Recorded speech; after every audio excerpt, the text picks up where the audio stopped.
ପଣ୍ଡାରିପିର ଚାଉଳଧୁଆ ନଦୀପୋଲ ଏବେ ପାଲଟିଛି ମରଣଜନ୍ତା।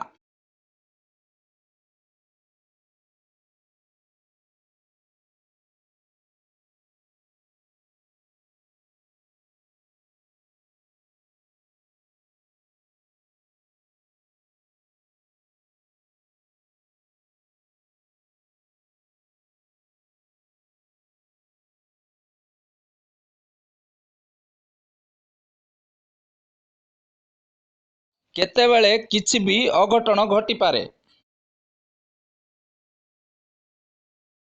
ରାସ୍ତା ଉପରେ ଆଣ୍ଠୁଏ ଆଣ୍ଠୁଏ ପାଣି, ଖାଲ ଖମାର ସୀମା ନାହିଁ। ରାସ୍ତା ଉପରେ ଜୁଆର ସାଙ୍ଗକୁ ବଡ଼ ବଡ଼ ଗର୍ତ୍ତ। ଚାଉଳଧୁଆ ନଦୀର ଦୁଇ ପାର୍ଶ୍ୱର ଗାର୍ଡୱାଲ ଭଗ୍ନ ଅବସ୍ଥାରେ ରହିଛି। ଯାଇପାରେ ଯାତ୍ରୀଙ୍କ ଜୀବନ। ପୂର୍ତ୍ତ ବିଭାଗ ଯନ୍ତ୍ରୀ ସୁନୀଲ ଘୋଷ ଜାଣି ବି ଚୁପ୍ ବସିଛନ୍ତି। ଗ୍ରାମବାସୀ ପୂର୍ତ୍ତ ବିଭାଗକୁ ଜଣାଇ ନୟାନ୍ତ।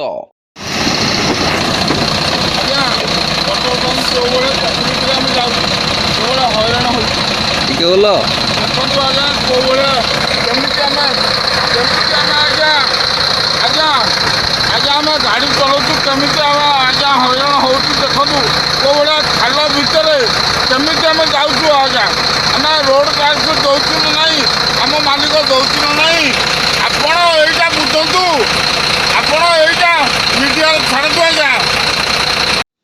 Bureau report news one technique खबर ओडिशा।